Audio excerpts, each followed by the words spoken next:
insuperable, los primeros segundos de la película El Exorcista, que tantas veces ha sido guía para hablar de diferentes temas aquí en Milenio 3. Buenas noches, amigos. Los primeros segundos, los primeros metros de la cinta cinematográfica. Y con este sonido, sobre este sonido, una excavación. ¿Lo recordáis? Norte de Irak. William Friedkin, director de la película insuperable y más terrorífica, y de cabecera de este programa, quería llevarnos directamente al sol, al calor, al polvo, a los turbantes, a las piquetas que extraen del fondo de la tierra extraños enigmas. El padre Merrin, sorprendido, porque sabía que de un momento a otro, a golpe de pala, iba a surgir el rostro de su viejo e inmortal enemigo, el diablo asirio Pazuzu. Todo esto es ficción, y todo esto es el inicio de una película que daba mucho miedo. Lo que queremos contaros esta noche es que nosotros mismos hemos vivido una escena muy similar, con el mismo ambiente, con los mismos sonidos.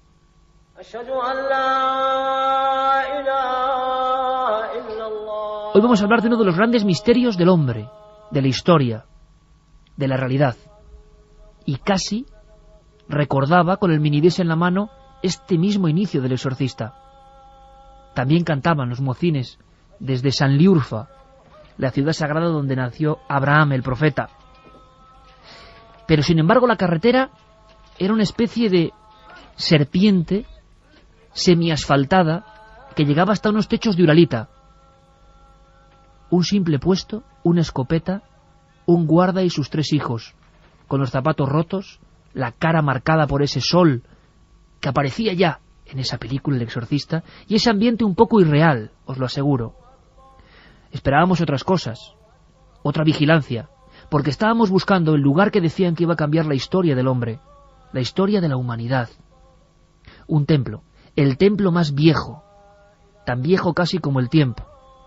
Un templo impresionante, en el monte Ombligo, a unos 15 kilómetros de Sanliurfa, en tierras del Kurdistán. Sé que el sonido no es bueno, pero lo vais a entender.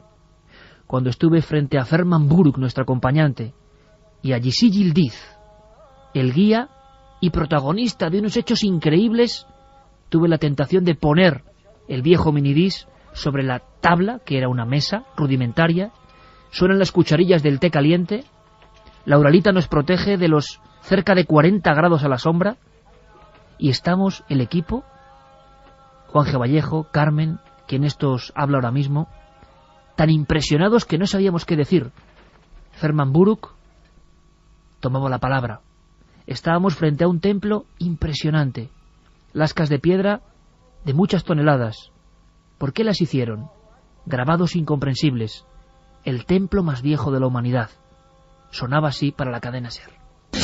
Y en este preciso instante, Milenio 3, en las llanuras de Göbekli Tepe, ante una mesa de madera con nuestros tés, acompañados por nuestro gran amigo Ferman Buruk, y asistiendo a algo que es realmente asombroso. Y voy a colocar mi minidisc sobre la vieja mesa de madera de la excavación para que se recojan algunas voces. El aire impresionante que se ha levantado ahora. Estamos bajo el techo de Uralita. Ferman, ¿qué opinas, amigo, de todo lo que estamos viendo? ¿Tú no habías podido ver Göbekli Tepe hasta ahora? Hasta ahora, la primera vez que yo he estado aquí en Göbekli Tepe. Muchas gracias por ti. Tú me trajiste aquí para conocer también. Fue también para mí, gran placer para venirse a verte en ese lugar. ¿Qué opinas, Ferman? Tu primera impresión. Mira, ¿qué opino? Así dicen todos los arqueólogos, que va a cambiar la historia. Pero ahora estamos hablando de 11.000 años antes de Cristo. 11.000 años. Y ya ser humano también aquí vivió social, y también hasta templos los tenían, que hemos visto, ustedes también lo vimos aquí, los templos, lo que tuvieron. Por eso la historia, ser humano no era 8.000 años que vivió social, era 11.000 años. Y también, ¿qué material tenían? Todo el mundo se hablan, era la obsidiana. estos bloques, los que hemos visto, cómo los sacaron de las canteras, qué material tenían para hacer las figuras que hemos visto. Es desconcertante, o sea, es algo, a mí esto sí que es un shock, porque claro, yo estoy sin palabras, no me lo puedo creer. O sea, los grabados que hemos visto, las figuras en volumen, los pilares, las toneladas que tienen de peso, cómo lo trajeron, cómo lo alzaron, si estamos en tiempo de las cavernas, todavía en Europa había prehistoria y cavernas. ¿Cómo es posible? No muy lejos de los sagrados montes Tauros se alza el monte Ombligo.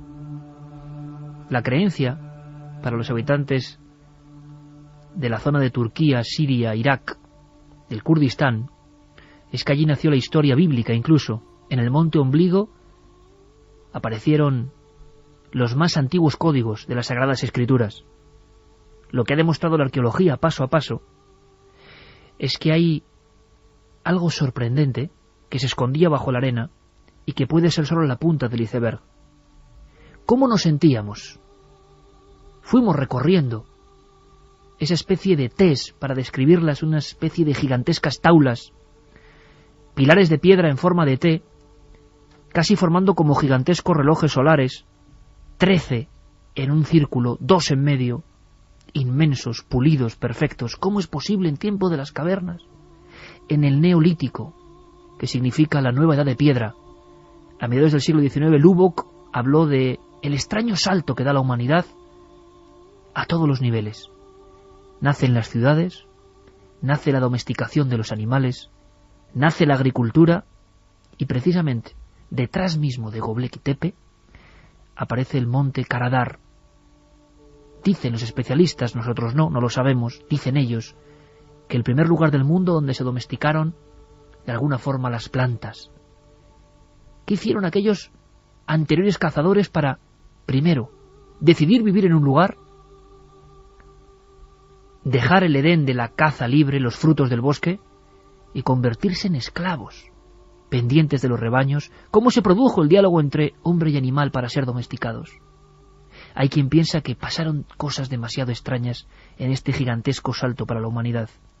Se sabe que los hombres y mujeres que dan ese salto hace unos 11.000 años vivieron peor que los que habían vivido antes, que estaban más desnutridos, que tenían que esperar las cosechas, establecerse con una serie de códigos.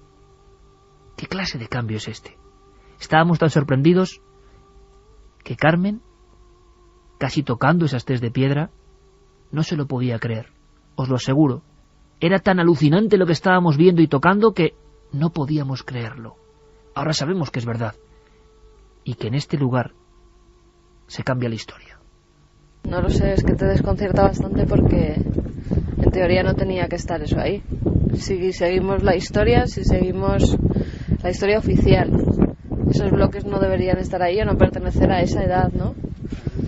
Si de verdad tienen esa datación por carbono 14, habría que reescribir la historia. O sea, habría historia antes de Göbekli Tepe y después, porque va a cambiar todo. Va a cambiar hasta los animales que se conocían en la historia, porque hemos visto que hay unos animales súper raros que muchos de ellos hoy no identificamos. Unos zorros con una cola muy larga, muy extraña, una especie que no se ponen de acuerdo ni los propios arqueólogos. Una especie de cocodrilo boca abajo, una serpiente. No lo sé. Te desconcierta bastante.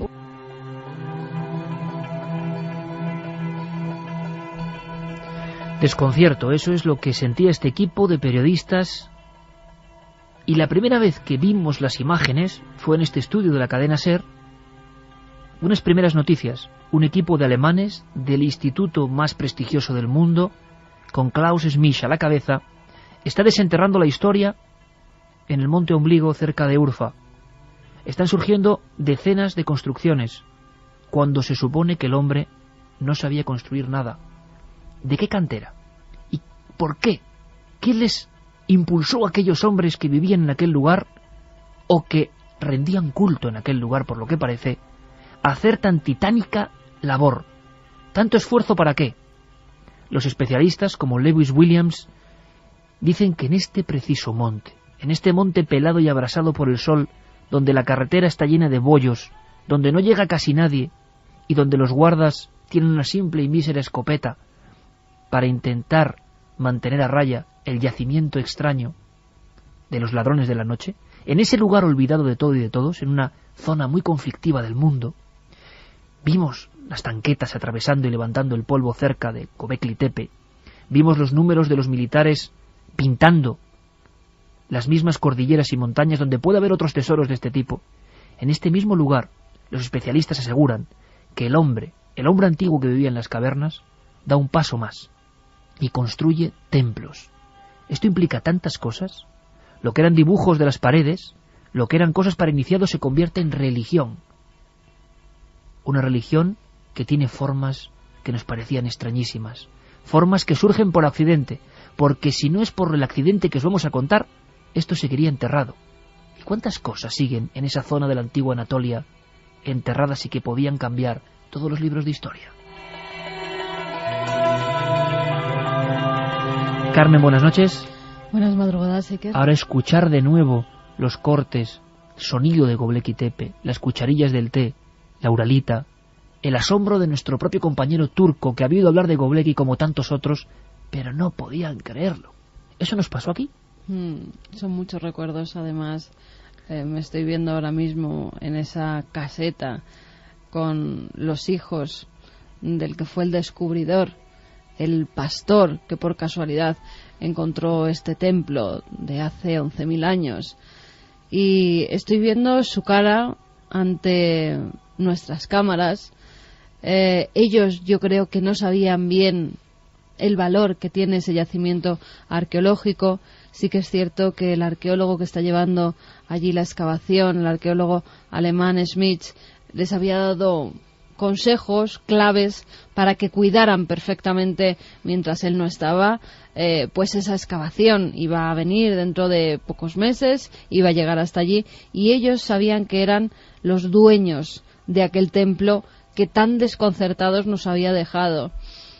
Había nada, una pequeña caseta donde dormían, incluso con una escopeta.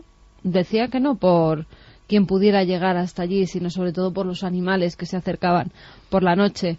Pero lo cierto es que cuando oscurecía ese era un lugar mágico, un lugar en el que los relieves de la piedra, los relieves de esos animales cambiaban, Iker, cambiaban de forma. Descríbeme uno de esos animales que contabas que tanto te impresionaban. Tuvimos una discusión incluso allí, porque casi no podíamos creerlo. En un principio era yo el que no podía creerlo, cuando Carmen en la pantalla del ordenador me enseñó algunos de los templos con forma de T, que por ejemplo tienen manos. Imaginaos, amigos, templos de estelas de piedra o taulas, Ts de piedra, de 3,5-4 metros de alto, que están cruzados por dos líneas perfectamente grabadas y que tienen manos, como si las columnas fuesen humanizadas.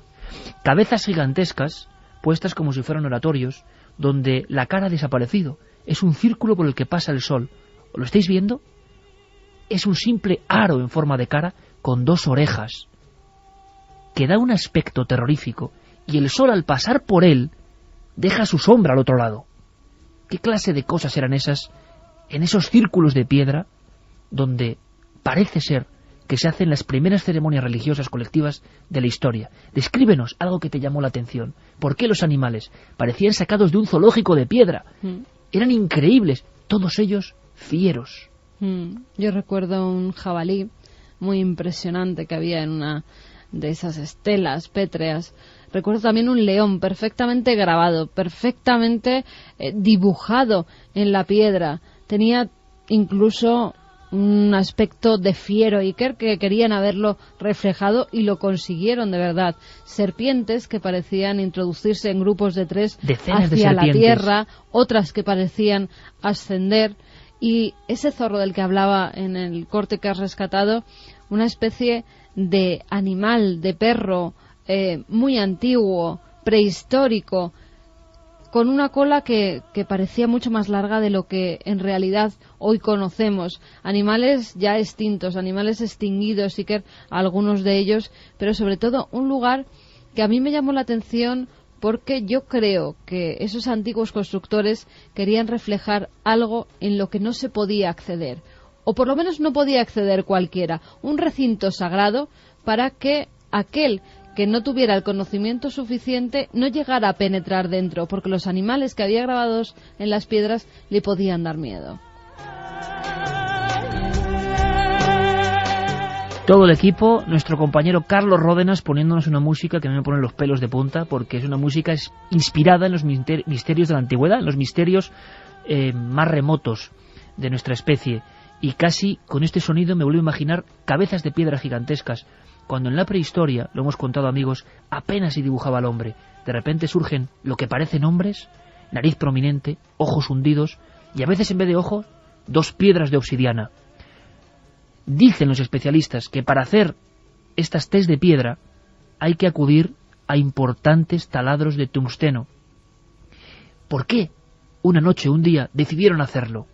¿Todo ese trabajo para qué? Hay quien piensa, como Lewis Williams, que algo, un shock religioso, algo tuvo que ocurrir en esa montaña pelada del sur de Turquía para que un grupo de personas que vivían en las cuevas saliese al exterior, emplease quizás su vida entera y colocase unas taulas de piedra que hoy en día, cuando estuvimos allí, tenían que ser sujetadas por grúas hidráulicas. Pero ¿quién demonios tenía estos conocimientos? ¿Quién era el arquitecto de esto? ¿Quién el aparejador? Parece que hay 16 templos, más de 200 tés de piedra gigantescas, algunas de hasta 50 toneladas. ¿Quién demonios tenía estos cálculos y esta sabiduría hace más de 12.000 años? Nuestro asombro, nuestra perplejidad es igual a la de los propios descubridores alemanes que llegan y ven, y ahora os contaré por qué, tiradas en un museo, en un sótano, rotas algunas, piezas que cambiaban la historia. Serpientes, escorpiones del tamaño de un hombre, con sus pinzas, sus patas, amenazadores. Y en algunas de estas tés de piedra, círculos perfectos donde el sol pasaba y hacía figuras. Sobre las tés de piedra, orificios donde o bien se habían posado cadáveres o eran lugares para poner lámparas de aceite. Y nos imaginamos en la noche ese lugar con las tés de piedra iluminadas. ¿Qué clase de ritos, sacrificios, cánticos, estados alterados de conciencia pudieron haber ocurrido en ese lugar antes que en ningún otro? Es como si el mundo de las cavernas cobrase forma y se hiciese de pronto vertical. A partir de este instante, pensad lo que decimos amigos, se construyen los primeros pueblos, las primeras ciudades, se hace el pacto con los perros, se domestica el ganado, se hace la agricultura, y en el fondo seguimos viviendo de ese momento. ¿Qué diablos pasó en Göbekli Tepe? Nuestro compañero Juan G. Vallejo estaba igual de asombrado que nosotros, y nos daba un dato más. ¿Queréis más misterio? Un misterio que, por cierto, voy a ser muy sincero, cuando acudí a los principales arqueólogos españoles, hace tan solo un año, nadie sabía nada, y muchos siguen sin saberlo. Es momento de saberlo. A veces los programas del misterio damos un paso y con cierta, vamos a decirlo así, experiencia de riesgo, ponemos sobre la mesa algo que va a ser muy importante. Lo dicen allí, va a cambiar la historia, pero es un lugar tan pobre, tan desconocido, que los focos mediáticos todavía no están allí. Juanje da un elemento más, como digo. Todo esto que os estoy contando, que os estamos contando, se tapa. Hacia el 9000 a.C., las mismas personas que dedican generaciones quizá al primer templo de la humanidad, lo sellan, lo tapan, lo olvidan y posiblemente, como ha ocurrido en otros lugares, lo queman. ¿Por qué? Este es el puente de madera y de metal oxidado que da paso a Göbekli Tepe. Quiero que me cuentes ahora mismo, Juan G. Vallejo, los dos aquí en esta verja oxidada y observando algo que nos ha dejado perplejos, absolutamente perplejos. Quiero que me cuentes tu sensación. Hombre, la verdad que es muy extraña. Primero porque es la primera vez en mi vida que estoy en el Kurdistán, una tierra que por desgracia ha estado inmersa en 1000 guerras durante muchísimo tiempo. Lo segundo, y los que hemos tenido la suerte de poder pisar muchos lugares arqueológicos, la extrañeza ante unas taulas que hacen formas circulares en algunos sitios, una taula principal enorme que mira hacia el este, hacia el nacimiento del sol.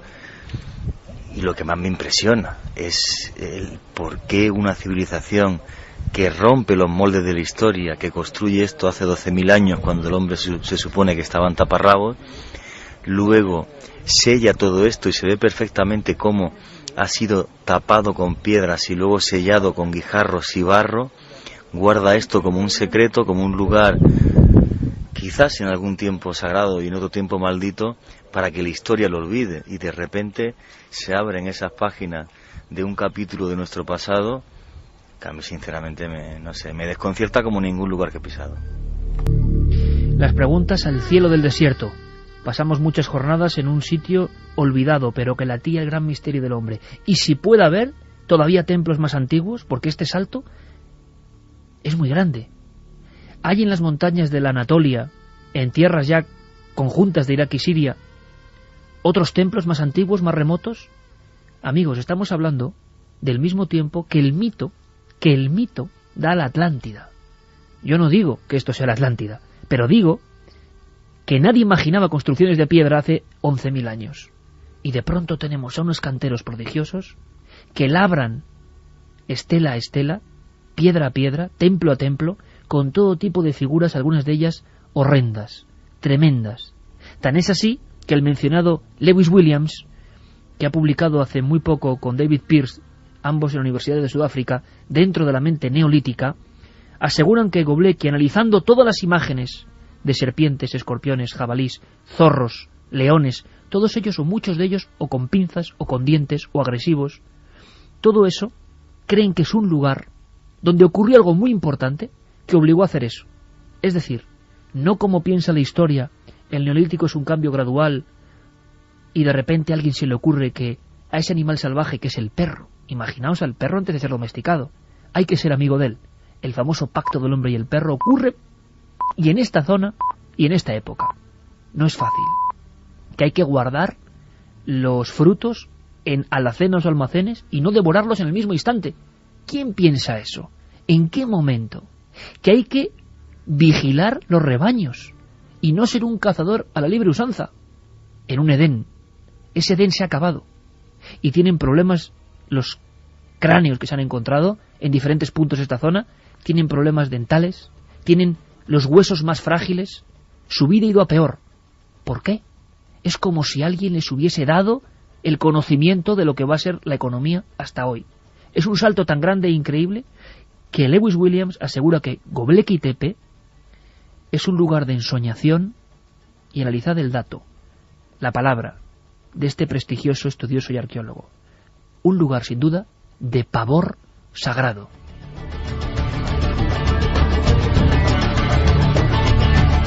Pero la historia es tan bonita, tan apasionante y, por desgracia para los dogmáticos, tan inesperada en muchos aspectos, que todo tiene una hermosa historia. Una casualidad. Imaginaos a un hombre que hemos conocido, el padre de Yisi Yildiz. Él va con su arado. Son pobres, hombres del Kurdistán, no tienen apenas nada, y va arando por el monte Ombligo, que son tierras suyas o que le pertenecen a sus ancestros, y la hoja de su primitivísimo arado toca algo que es horrendo, que le parece casi un demonio. Es una especie de cabeza redonda, nariz protuberante, un gran pene y un cuerpo sin brazos, o sonriente o en un aspecto, digamos, de extraña ensoñación. A su lado, en un túmulo, hay algo que parece un armadillo o un cocodrilo, con dientes, agazapado también.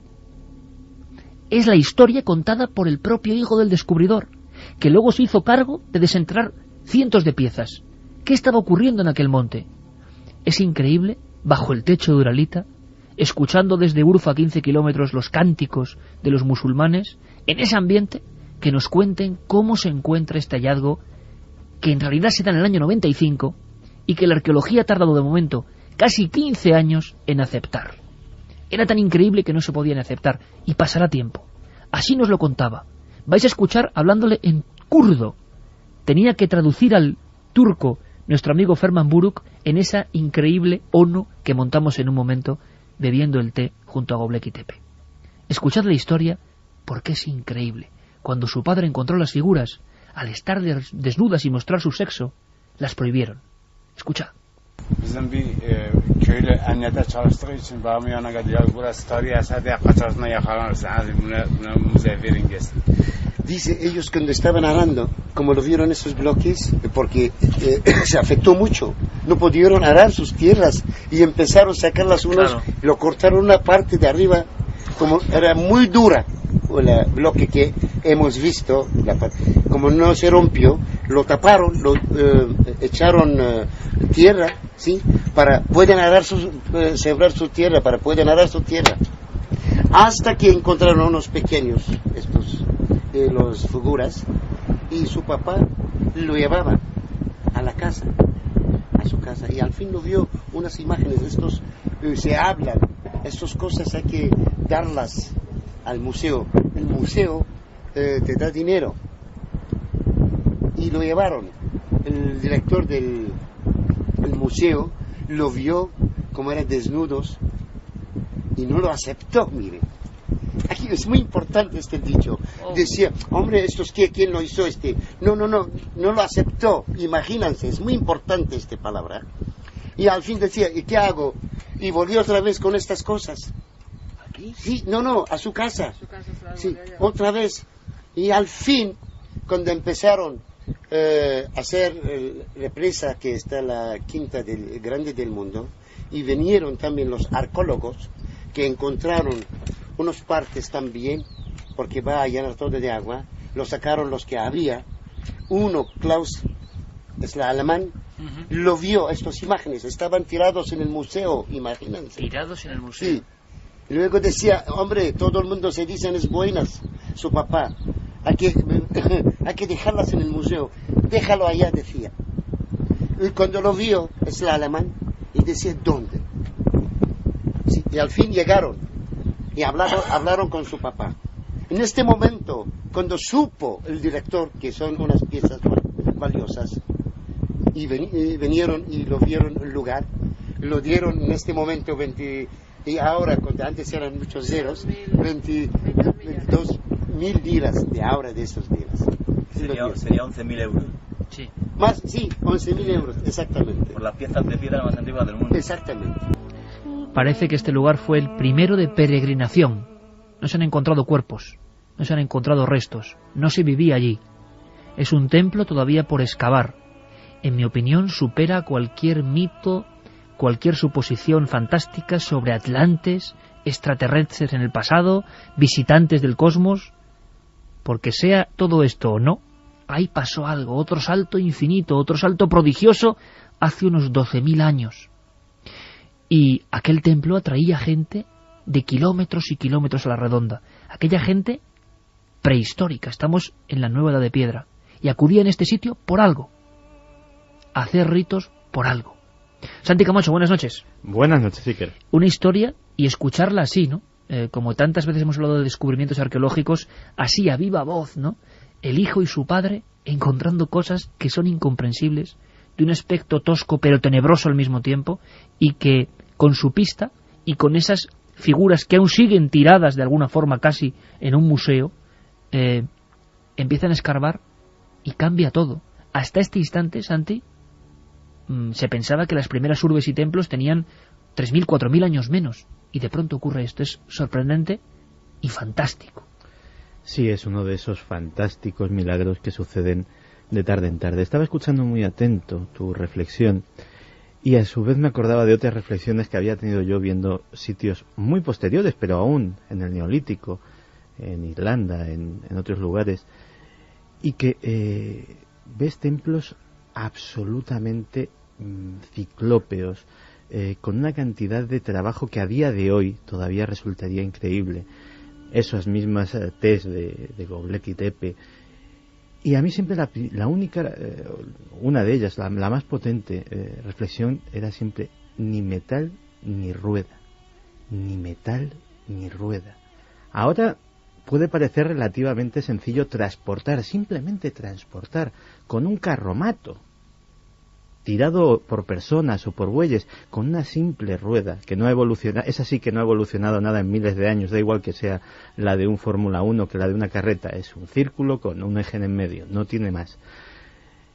Pero ese invento tan sencillo no disponían de él, simplemente transportar esas moles de toneladas que hay, pensemos en la más célebre de todas, las de Stonehenge.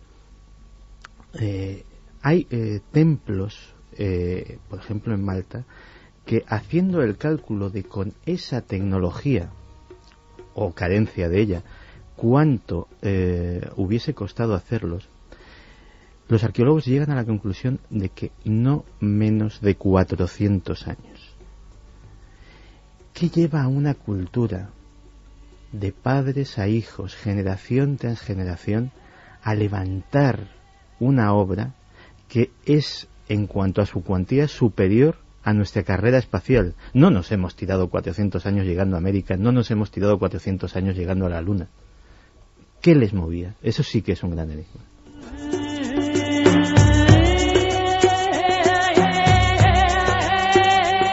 Cuando uno empieza a profundizar en estos hechos, y que espero que ahora investiguéis, y hay posibilidades, nosotros hicimos un reportaje, el primer reportaje en la televisión española de Göbekli Tepe, nos dimos cuenta de que había algo increíble, que los conceptos, lo poco que podemos saber del arte, se rompía por completo, que todo estaba labrado y tallado, y como ha comentado Santi con su maestría habitual, ni metal ni rueda, y es que eso ya te pone obsidiana.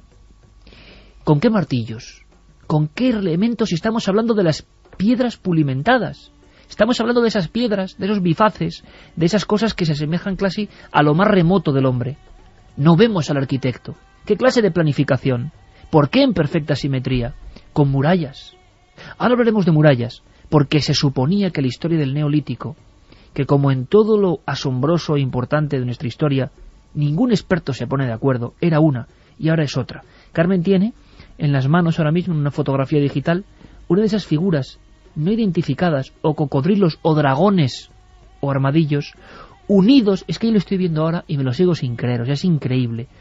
La propia estructura lisa de una T de piedra se conforma en una perfecta, detallada y armoniosa escultura pegada. ¿Con qué instrumental hicieron esto? Y sobre todo, ¿qué les empujó a dedicar su vida a este lugar que parece infernal? Y todo lo que se ha perdido, Carmen, porque sabemos que hay muchas figuras, nos decían, sobre las viejas fotografías, Gisí Yildiz decía que su padre y él las habían visto y ya no están. Algunos estaban en lo alto de las Ts, esas cabezas sin nada, esas caras de nadie, con grandes orejas, y que proyectaban sombras. Han ido desapareciendo porque es imposible custodiar o saber dónde irán muchas de estas piezas, que ahora mismo serán de las más valiosas del mundo, sin duda alguna. Lo que se ha perdido, pero también lo que queda por descubrir. En la excavación hay tan solo un 5% de lo que hay debajo de la tierra. Han sacado a la luz tan solo un 5%, y fíjate qué datos están dando ya. No se puede saber a ciencia cierta si se van a encontrar cráneos. Ha pasado en otras excavaciones que luego veremos. No se sabe si realmente era un lugar de culto a los muertos, como se ha apuntado la posibilidad. Si era un sitio donde se realizaban rituales, porque ha habido otros lugares de edad parecida en los que se han encontrado a posteriori, después de muchos años de excavación, algunas piedras en las que se ha verificado que había habido sacrificios humanos, o por lo menos que por esas piedras había corrido sangre humana. De este lugar yo creo, Iker, que queda todo por descubrir. Cuando estás allí y ves cómo emergen de la tierra esas grandes Ts completamente talladas de arriba a abajo, muchas de ellas como con unos brazos que las abrazan, muy parecidos al hombre del que hablabas anteriormente, a la figura más antigua de la historia, a ese hombre que está en el museo de Urfa, al lado de un extintor en el que nadie le hace ni puñetero caso, y diciéndolo a grosso modo, Iker, porque es que es así, es que es un museo donde no está ni siquiera iluminado, una figura que tenía que tener una importancia tremenda. Lo que queda por descubrir en Göbekli Tepe es tremendo. Nos decían que incluso alrededor ya habían hecho prospecciones y que estaban seguros de que había enterrados más templos con grandes enigmas. Y vamos a recorrer, porque es la gran desconocida. Todo el mundo habla de las pirámides mayas, incluso de Nazca, y de pronto Oriente Próximo se convirtió en un misterio mucho más remoto, mucho más allá. Yo entiendo que muchas personas no calibren quizá lo que significa 12.000 años, pero algunas de las grandes pinturas prehistóricas de las cuevas de España y Francia son de esa época. Son de esa época. La Cueva de las Monedas y otras en Cantabria, maravillosas, son de esa época. Mientras aquí estábamos dentro de la cueva, con el fuego, y interiorizando ese contacto, esa conexión con los espíritus, otra gente, en Turquía, en la antigua Anatolia, en la península inmensa de Anatolia, estaban ya construyendo. Era tal el impulso, la fe que debían tener, que estaban obligados a hacer sacrificios o a hacer retratos en piedra de quién. Pero aquí Santi sí que es un misterio. Cuando se ve la figura que aparece en Sanliurfa, en las excavaciones, cerca del mismo lugar donde dicen que nació el profeta Abraham, ni más ni menos, en un lago que hoy está repleto de truchas y de peces que comen de las personas que llegan allí, los peces de Abraham, toda una historia bíblica.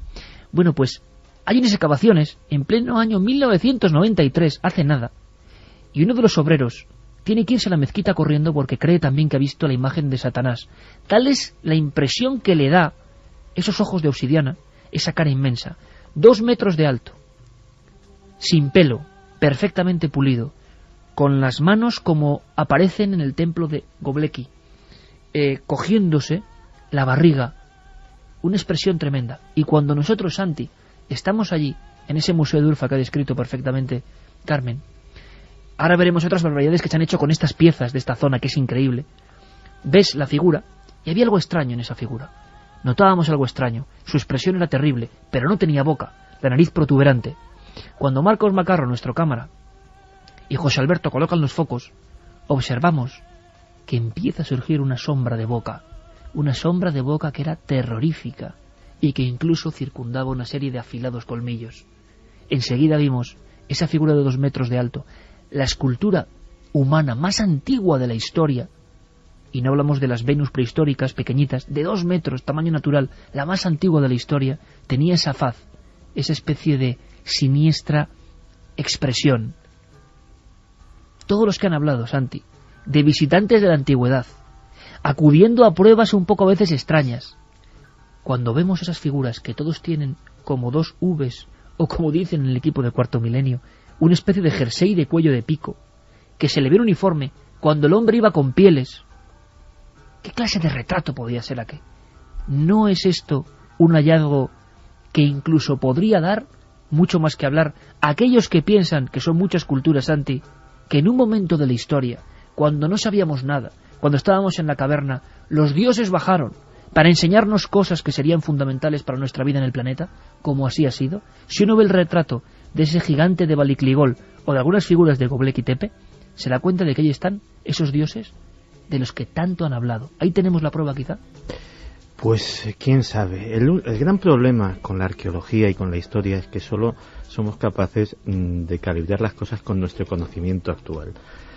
A mí siempre me ha gustado poner una pequeña fábula, que es que imaginemos, Dios no lo quiera, que nuestra civilización desaparece por una catástrofe nuclear. Y todo revierte a una posición de primitivismo, y en X miles de años vuelve a salir una civilización que llega, pongamos por ejemplo, al nivel tecnológico del siglo XVIII o del XIX. Y un buen día uno de esos arqueólogos del futuro se encuentra un CD con la enciclopedia británica metido dentro. ¿Qué va a decir? ¿Que son unos pendientes? ¿Un adorno ritual? ¿Decoración de un templo? ¿Un posavasos? Hay muchas cosas que no somos capaces... Y algunos dirán que es un posavasos seguro, que son unos pendientes seguro, y se enfrentarán a todo aquel que no cree que son unos pendientes. Y tendrán en la mano la suma de nuestro conocimiento, de lo que somos, de nuestra civilización, y no sabrán verla. Y en esa tesitura estamos muchas veces con culturas de las que hemos perdido absolutamente el contacto. Hacía la reflexión esa de los 400 años. ¿Qué era el tiempo para esos hombres? ¿Qué era la religión? ¿Qué era? ¿Qué querían representar? No lo sabemos. Muchas veces uno está tentado de que esas representaciones sean efectivamente figurativas, y si lo son, desde luego, nos quedan muchísimas cosas por descubrir. Se piensa, se cree que en un lugar como este, antes el chamán conectaba con los espíritus, era una cosa individual, bajaba a lo profundo de la cueva, y ahora la comunidad acudía a eso que era público. Ahí está la gran diferencia. Antes estaba oculto y ahora esos dioses eran públicos. Pero había más. Allí, en Turquía, creen que el monte Ombligo, y encima les dice el análisis de las diversas universidades que es lo más antiguo que se ha descubierto, que allí nacieron, ni más ni menos, en su forma de ver, Adán y Eva, en una idea, una especie de idea. Así lo contaba allí, junto a la excavación, Ferman Burke. Es el lugar que hablamos también de Abraham. Los profetas aquí nacieron. Y muchos como dicen sobre Adán y Eva. Y también aquí cuando tiraron del paraíso, aquí lo bajaron. Es el jardín también, lo dicen de Adán y Eva también. La historia así lo dicen. Hay muchos escritores también escribieron sobre Göbekli Tepe, donde bajaron Adán y Eva.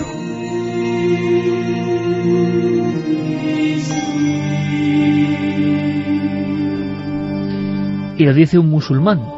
El Antiguo Testamento lo ubicaban en la zona de los Montes Tauros, y el diario El País en el año 2006 publicaba ese artículo que dio la vuelta al mundo y dio a conocer Göbekli Tepe, verano del 2006 exactamente, encontrado el paraíso terrenal. Parece que tiene poco de paraíso, pero es el lugar donde los hombres decidieron dar un salto impresionante y ser esclavos de la naturaleza, no ser parte de ella, diferenciarse.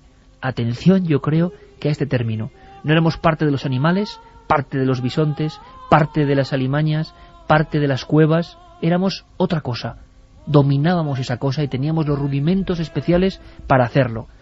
Vamos a recorrer algunos templos de los que no se ha hablado jamás en la radio, donde están pasando cosas increíbles y se está reescribiendo la historia. Y todo tiene un aspecto de verdad fantasmagórico. Para los especialistas más arriesgados de la arqueología, eran lugares donde los sueños, donde la impresión, si la tenemos ahora estando ahí, ¿cómo sería la impresión, como ha descrito bien Santiago Camacho, del habitante de esa época? Porque para él esa piedra sería una piedra o sería algo que tiene un espíritu animado. Lo que hoy para nosotros hace esbozar una sonrisa y son materias, para ellos serían cosas vivas. Ese zorro de larguísima cola que atraviesa las piedras, o ese cocodrilo de mirada misteriosa, o esos seres que parecen sanguinarios en su expresión, iluminados por el fuego, ¿qué demonios serían para ellos? ¿Somos tan listos para pensar lo que es animado y inanimado? Bueno, pues Göbekli Tepe solo es la punta del iceberg. Hay mucho más, pero abandonamos este lugar buscando otros impresionantes y que merecen nuestra atención en este viaje increíble, con esta música increíble. Yo hacía una reflexión sin saber lo que sé hoy. Lo pensaba, me hubiese gustado haber leído todo lo que he leído, pero era demasiado pronto. Es que Göbekli se está ahora analizando y siendo parte de la ciencia, ahora. Y eso que muchos han hecho todo lo posible porque esto no salga, siga abandonado. Yo hacía esta reflexión, que era un poco la reflexión de todo el equipo, de asombro ante algo que estábamos contemplando con nuestros propios ojos y que ahora estáis contemplando con los oídos, con los que también sin duda casi se puede ver. Estamos desconcertados porque lo único que hay parecido, lo único que hay similar en la forma de T de esos tamaños, lo hemos visto en las Baleares, en las Islas Baleares, en el Mediterráneo, en Menorca. Le llaman taulas, talayots, y nadie sabe tampoco qué son, siguen siendo un misterio de la arqueología. Son de ese tamaño, incluso alguna mayor, y se supone que dejaban los cadáveres encima para el descarnamiento, como hacían en Cataluyuk. O sea, es decir, dejar un cadáver para que los aves, como casi dioses del cielo, llevaran al muerto hacia el cielo, comiéndolo.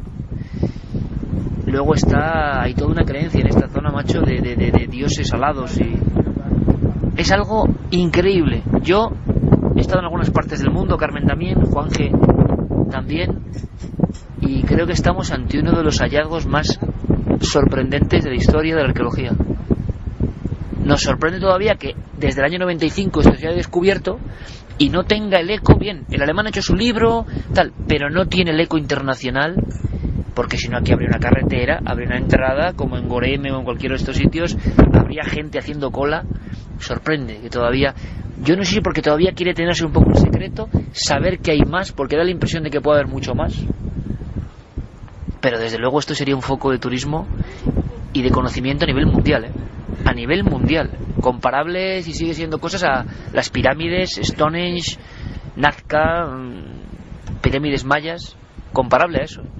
Bueno, es que es más importante que eso. Si tiene esa datación es más importante. Milenio 3, Iker Jiménez, en la SER.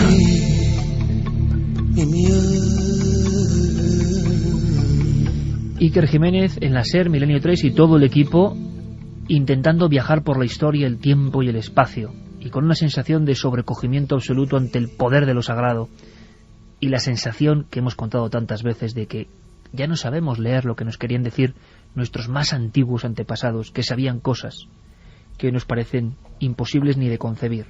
Pero todo empezó en esa zona, en esa franja del mundo, en otro lugar. Hasta entonces el Neolítico era un estado intermedio extraño en el que empezamos a ser lo que somos y dejamos de ser casi animales. El salto es tan importante como para pensar que ocurrieron muchas cosas, y hoy ningún especialista del mundo puede saber cómo, cuándo y por qué. Gobelki ni se imaginaba. Ahora muchos libros no tienen sentido. En un libro, el sagrado, ni más ni menos Josué capítulo 6, Antiguo Testamento, se puede leer lo siguiente: y sucedió el séptimo día, que se levantaron temprano con el amanecer, y dieron vueltas de la misma manera a la ciudad 7 veces. Josué le dijo al pueblo: gritad, pues el Señor os ha dado la ciudad. Y así el pueblo gritó, cuando los sacerdotes hicieron sonar las trompetas. Y sucedió que cuando el pueblo escuchó el sonido de la trompeta, y el pueblo dio un gran grito, los muros cayeron desplomados, y destruyeron completamente todo lo que había en la ciudad, tanto hombre como mujer, joven y viejo, buey y oveja y asno, con el filo de la espada. Y están hablando de un lugar que nos suena a Biblia, que nos suena a pasado remoto, y que resulta que la arqueología encontró. Es el lugar donde se empieza a ver que el Neolítico es un gran misterio, y esta noche es la noche del enigma del Neolítico. Ese lugar se sigue llamando Jericó.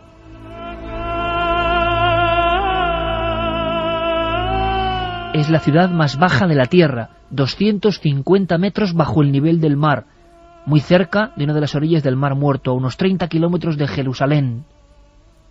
Es un lugar antiquísimo, que tenía casas de piedra, las primeras murallas, se creía, de la historia, pavimento dibujado en ocre, en rojo, enterramientos dentro de las viviendas, niños empotrados, emparedados en ladrillos, habitaciones donde pasaban cosas.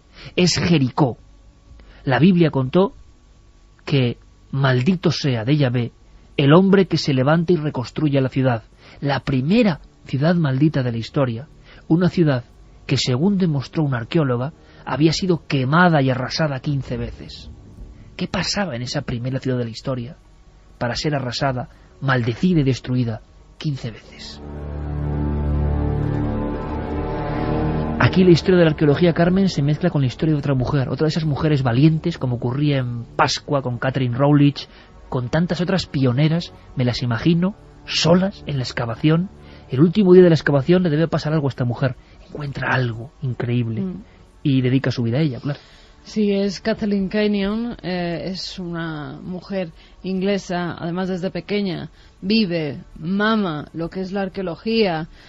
Su padre, Sir Frederick Kenyon, era el director del Museo Británico, y ella desde muy pequeña pues está en contacto con piezas impresionantes, con libros y culturas de todo el mundo. Se gradúa en el Colegio de Somerville y se convierte en la primera mujer presidenta de la Academia Arqueológica de Oxford.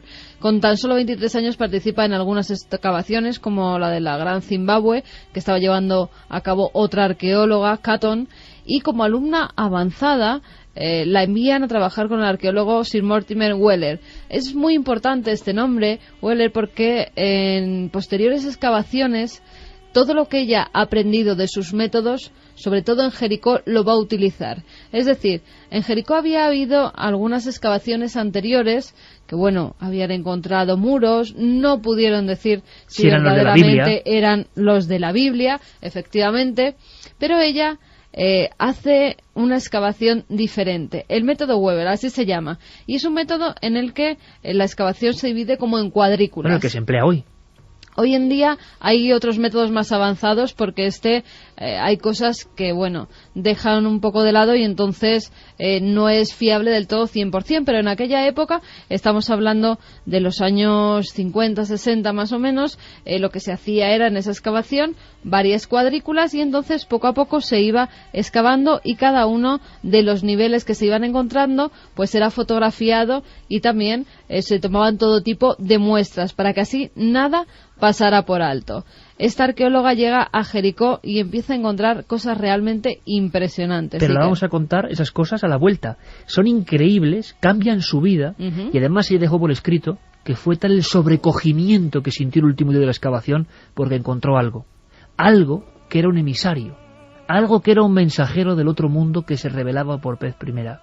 Algo que es increíble y sobrecogedor. Algo espiritual, yo creo, con forma. Pero lo contamos luego, a la vuelta. Habrá muchos más temas esta noche, pero nos vais a comprender. Tenemos documentos para hablaros de esa historia que nunca se ha contado. El gran enigma del Neolítico.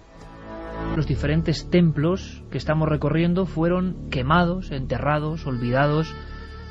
Las personas que dedicaron tanto esfuerzo a tan ímproba tarea y labor de reflejar sus dioses en piedra, de hacer sus ritos, lo abandonaron, como si repentinamente los esclaves estuviesen poco menos que infestados por el mal.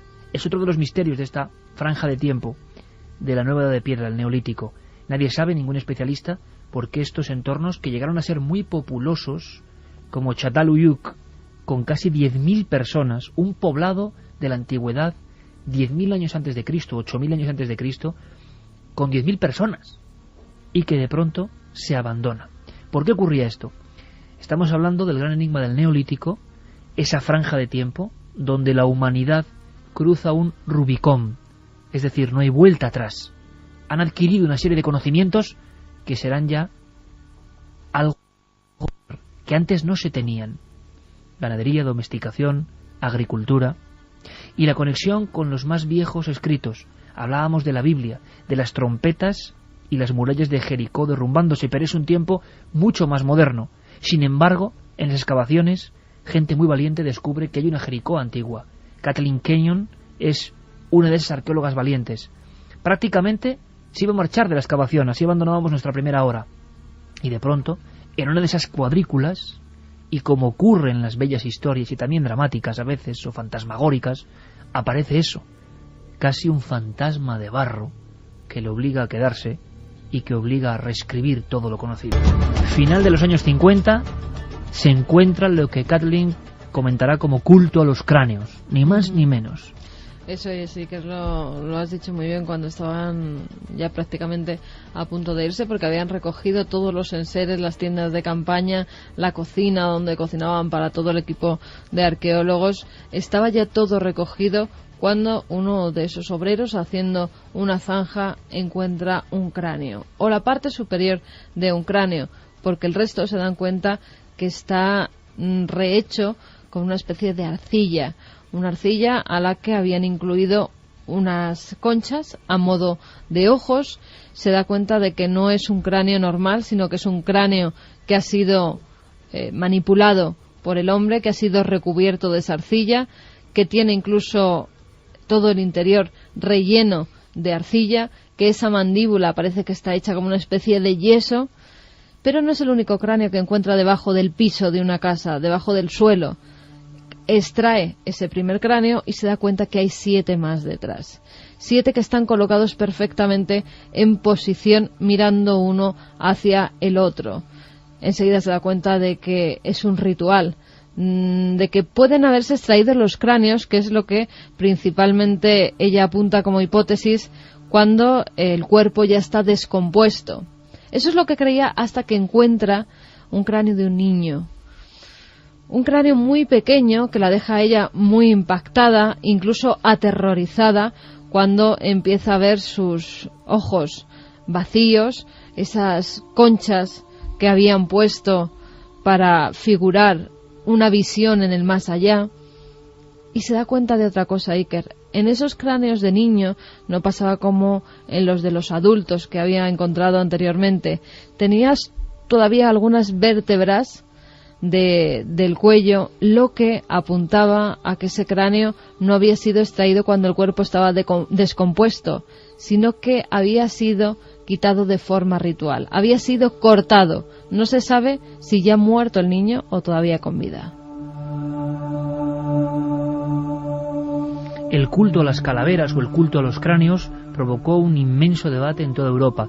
Kathleen Kenyon, incluso en alguno de los escritos, describía la sensación de miedo fantasmagórico que se había apoderado de la excavación cuando iban apareciendo más y más depósitos, auténticos pendrives en el tiempo, auténticas pastillas con información del tiempo que aquella gente que abandonó Jericó quiso dejar para el futuro, como cápsulas del futuro, y de repente esos cráneos, que son auténticas esculturas modeladas a mano.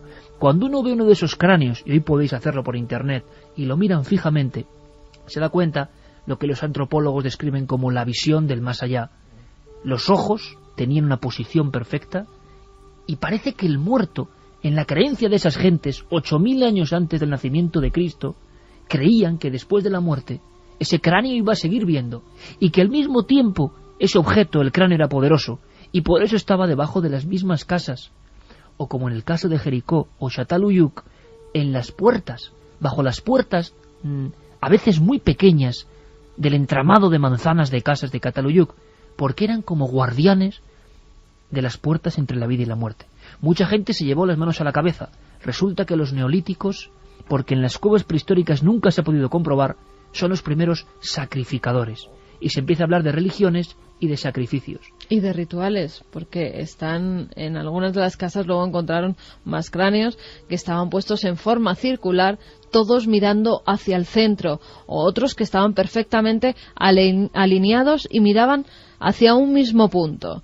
Eso no era por casualidad, eso era por algo. ¿Qué tipo de ritual lo hacían? Pues no tenemos la base para saber qué tipo de ritual era, pero sí que debía ser un culto al más allá, a la muerte o a algún dios en el que ellos creyeran. Y los expertos hablan de que lo que parece claro es que la cosmogonía de estas personas era muy distinta a la nuestra.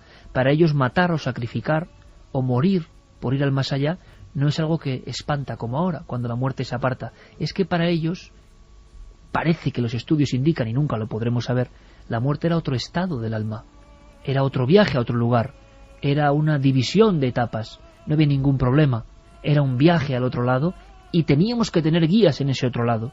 Pero el misterio de Jericó se resumía en que esa ciudad había sido devastada una y otra vez, y que en la Biblia aparece ese nombre como otro lugar de desastre. Los israelitas, en busca de la tierra prometida, derrumban las murallas con el sonido de las trompetas, otra metáfora que no sabemos cuál es, qué clase de sonido, qué clase de alarido era aquel, entran y matan a hombres, mujeres y niños. ¿Por qué en ese lugar? ¿Por qué en ese lugar donde aparece el culto a las calaveras? No será el único sitio. Pero estos cráneos han dado mucho que hablar los arqueólogos. Jesús Gil Fuensanta es, en este corte, en este documento, arqueólogo, secretario general de la Asociación de Estudios Orientalistas de la Universidad Autónoma, es una autoridad en las corporaciones de excavación hispano-turcas, conoce todo el entorno y nos hablaba de esos cráneos de Jericó. Bueno, y otros muchos que han ido apareciendo y que nadie sabe lo que son, auténticos fantasmas de barro, algunos negros, otros blanqueados con yeso, y que son impresionantes con las orejas modeladas. ¿Por qué hacían estas esculturas? ¿Qué significaban? Sigue habiendo debate entre los máximos especialistas. La gente no se pone de acuerdo, no se sabe si pueden ser, digamos, enemigos decapitados o bien un culto a los ancestros, el principio de un culto a los ancestros que es propio de esa zona, aunque también tengo que comentarte que también se han encontrado en épocas del neolítico cerámico de la zona norte de Mesopotamia, me refería el mismo Yer el-Ahmar, donde hay también cráneos decapitados, incluso cuando se abandonó Göbekli Tepe en el este de Turquía, en Nebali Chori, se encontró un lugar donde se habían encontrado cráneos también decapitados, aunque eso sí, nunca estaban modelados como los que se encuentran en la zona de Jericó, en Tel Aswat, en Siria.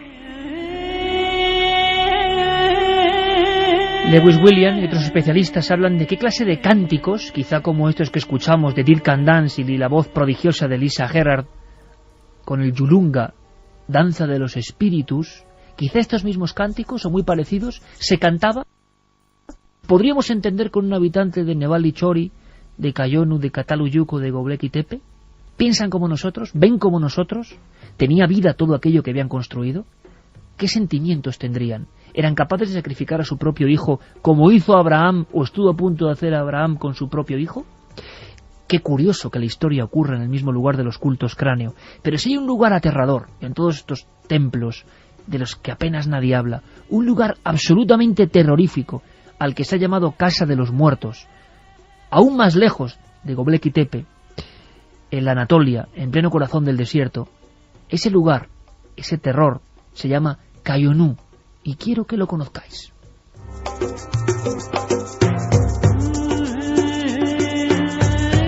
Tiene merecida fama y merecido nombre, Casa de los Muertos. Esto está ocurriendo en los últimos años. De los años 90 a esta parte, es que hablamos de última hora de la arqueología, están surgiendo cosas mucho más antiguas de lo que se pensaba y encima tan siniestras como Cayonu. Además, antes citabas esas montañas Taurus, Toro, ¿no? Que serían, pues cerca de esas montañas, al pie de esas montañas, está este otro asentamiento neolítico. Allí descubren un templo de planta rectangular, incluso tiene un ábside al extremo, una piedra plana, que en un principio no saben muy bien qué es, hasta que se dan cuenta de que es una especie de altar. Un altar que, tras hacerle varias pruebas, refleja que allí por lo menos ha habido sangre humana. No se sabe si han sacrificado a alguien en esa piedra, pero sí que por lo menos ha corrido sangre humana por encima de esa lasca pulida de piedra. Sangre humana y de animal, con lo cual se llevaban a cabo sacrificios, es la principal hipótesis de los especialistas, de los arqueólogos. Pero hallan 66 cráneos y restos de 400 personas, ni más ni menos, en una de esas viviendas templo que eran utilizados como lugar de culto, así dicen los arqueólogos. Esa casa, donde se concentran todos los cráneos, pasó a llamarse la Casa de los Muertos. Los cráneos pertenecían a hombres y mujeres jóvenes, todos ellos, pero es que además no se cree que murieron de forma natural. Creen que fue un ritual, o que por lo menos esas cabezas eran lo que se conoce en otras épocas y en otras culturas como cabezas trofeo. Puede ser de enemigos jóvenes, de jóvenes guerreros que hubieran muerto en una de esas batallas y que se pusieran esas cabezas trofeo precisamente en ese recinto donde, pues al parecer, el ritual de sangre y de muerte era algo que se llevaba a cabo a menudo. Pues es la principal hipótesis de este lugar tan extraño, tan raro, que todavía dicen los especialistas que tiene mucho por revelar. Cayonu. No muy lejos de allí, un lugar llamado Cataluyuk, hasta hoy, decían, la primera ciudad del mundo. Llegó a tener 10.000 habitantes y era una especie de laberinto, pero atención al asunto aún más intrigante. Llegó a ser una urbe 8.000 años antes del nacimiento de Jesús. Se abandonó de la misma forma, pero aquí encima había varias cosas. Por ejemplo, ¿os imagináis asientos con forma de cabeza de toro gigantescos? Son los llamados bucrania, porque en este lugar además se sabe, se supone, se intuye, como todo en esta franja del tiempo, que el hombre no solo dominó a los perros, los cerdos, algunas gacelas, sino que había un especial culto al toro. Estamos cerca de los montes, tampoco por nada, y yo no digo nada, pero es verdad que se ha hablado mucho del mito en la más remota antigüedad casi atlante del hombre y el toro.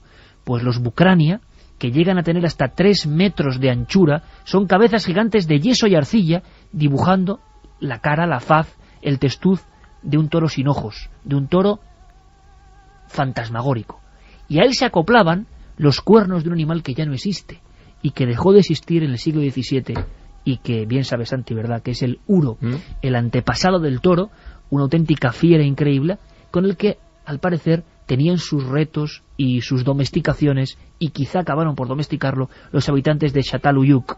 Pero en Çatalhöyük había murales. ¿Cómo era? Pues era una manzana de casas apiñadas, casi como si fuese una favela, sin ningún tipo de orden, pero donde la gente había decidido vivir antes de cualquier otro lugar del mundo. la primera concentración humana de 10.000 personas. Lo que descubren los arqueólogos en los años 60, con Melllart a la cabeza, es que los pasadizos entre casa y casa eran tan estrechos, tan pequeños, tan lóbregos, que la gente tenía casi que arrastrarse. Se buscaba la penumbra, se buscaba la oscuridad, se buscaba la claustrofobia. Y cuando entrabas por esas casas te dabas cuenta de que 1 de cada 10 casas, 1 de cada 8 casas, era casa-templo. ¿Y cómo eran las casas-templo? Pues con unos frescos tan intrigantes como, por ejemplo, ¿os imagináis ser un hombre de hace 8.000 años, con la cabeza puesta en los mitos de hace 8.000 años, con los terrores de hace 8.000 años, y que va avanzando de casa en casa, buscando esos templos, arrastrándose como el chaván en la cueva, y que llega a un habitáculo cuadrado, y lo que ve es un bucrania, una gigantesca cabeza de toro con cuernos que miran hacia él, la oscuridad completa, y sobre el yeso encalado de la pared, que ya muestra una tecnología, unos dibujos, unas pinturas rupestres. ¿Y sabéis lo que aparecen? Imaginaos, poneos en su carne lo que aparece en esa estancia.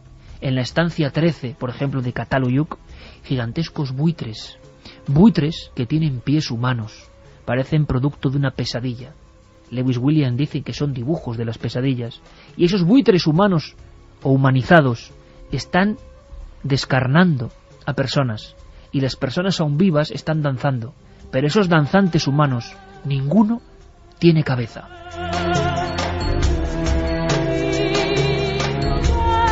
Y se dijo que Çatalhöyük fue el primer lugar de la historia donde se produjo el ritual de la descarnación, el ave como transmisora del alma, como viaje al más allá, el ave humanizada y el hombre convertido en pájaro, porque también en esta zona encontraremos hasta esculturas de pájaros con cabeza de hombre y de hombres con alas, garras y pico de pájaro. Para los especialistas más valientes, en Çatalhöyük, en esas manzanas, en ese suburbio del principio del tiempo, había sueños, estados alterados de conciencia, y encima hay, por ejemplo, manchas de sangre, manos con sangre humana y de toro. Rituales que nunca comprenderemos. Y de repente llegó el día en que sonó la trompeta para Çatalhöyük y todos se marcharon. Aparecieron decenas de cráneos y una cosa más que nos cuenta el gran arqueólogo Gil Fuensanta. Unas extrañas diosas gigantescas, diosas como si fuesen lo poderoso de ese lugar, diosas que han quedado mudas porque toda la ciudad, de pronto, sin venir a cuento, se abandonó.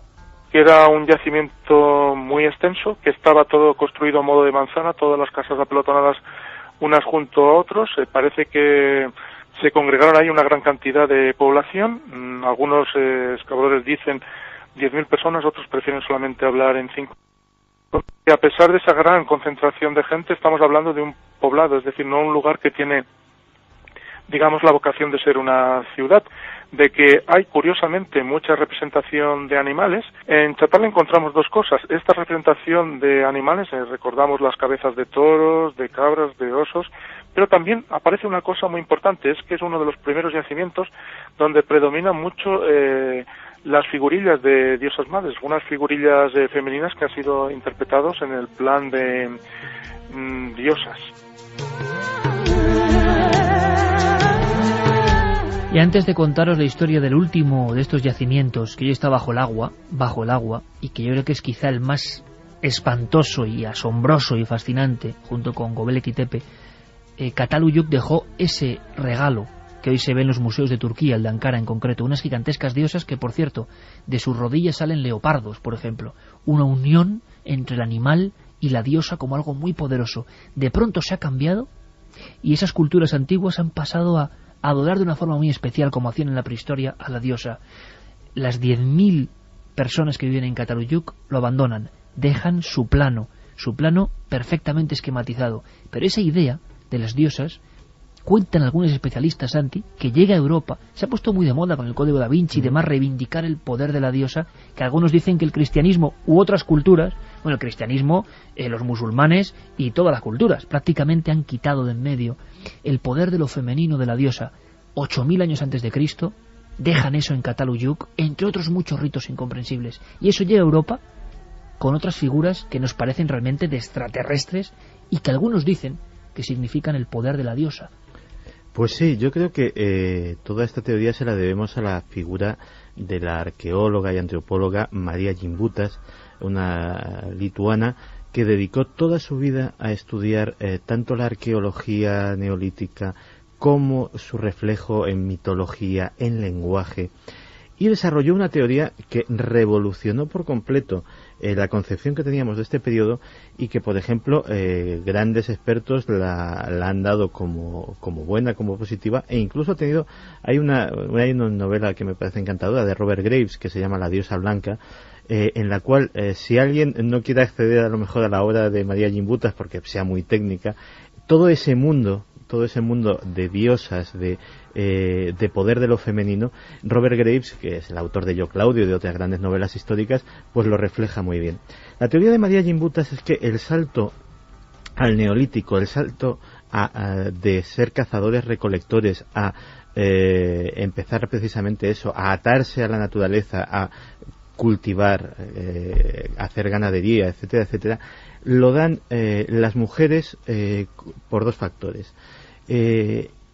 Surge una nueva religión, la nueva religión es la religión de la tierra considerada como diosa madre, y esa religión está en manos de las mujeres. Se generan potentes matriarcados que se basan tanto en lo espiritual, ellas son las sacerdotisas, como en lo económico. Ellas son las primeras que, mientras sus parejas están cazando, están arriesgando la vida, están guerreando, pues se dedican a experimentar con las semillas, a experimentar con los cultivos, de ahí igual nace ese salto terrible efectivamente, a cultivar.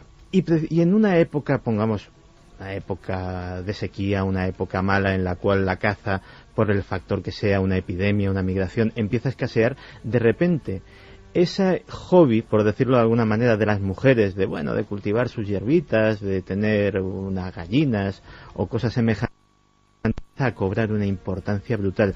Y con el paso de los siglos, esa importancia se ve trasladada a todo lo que es la sociedad, y surgen las diosas madres potentes, diosas serpiente, diosas abeja, diosas pájaro, diosas montañas, que siempre son encarnaciones femeninas, y así se traslada a casi todo el mundo habitado por los hombres de la época, hasta que ya bien entrada lo que sería ya la edad histórica, de repente en ambas riberas del Mediterráneo empiezan a surgir los cultos solares, los cultos a dioses masculinos. ¿Por qué? Porque hay ya una seguridad económica, ya esa precariedad está solventada, ya hay grandes ciudades, ya hay cultivos más o menos establecidos, ya hay grandes rebaños que se pastorean, y de repente el hombre vuelve a intentar y a conseguir, en este caso, recuperar su papel preeminente en la sociedad, y crea sus propios dioses. Eso, justo en la época en que se romaniza y sobre todo después se cristianiza toda Europa, genera un conflicto tremendo. Culturas desde la vasca, la celta, etcétera, etcétera, muy ancladas en esa época pretérita, son femeninas, son matriarcados. Los romanos imponen por la fuerza de las armas su patriarcado de dioses solares como Zeus, Júpiter, etcétera, etcétera. Y luego, cuando llega el cristianismo, llega el dios solar por excelencia, que es el dios padre de los hebreos, que básicamente ya arrasa por completo con esas creencias.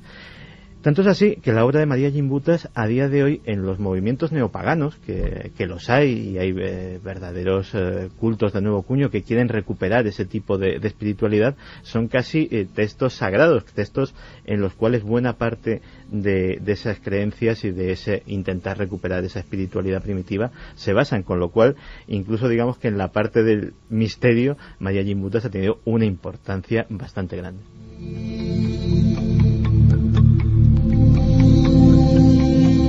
No solo se abandonaron las ciudades, sino que el culto a las diosas y a las mujeres parece que también se abandonó de alguna forma.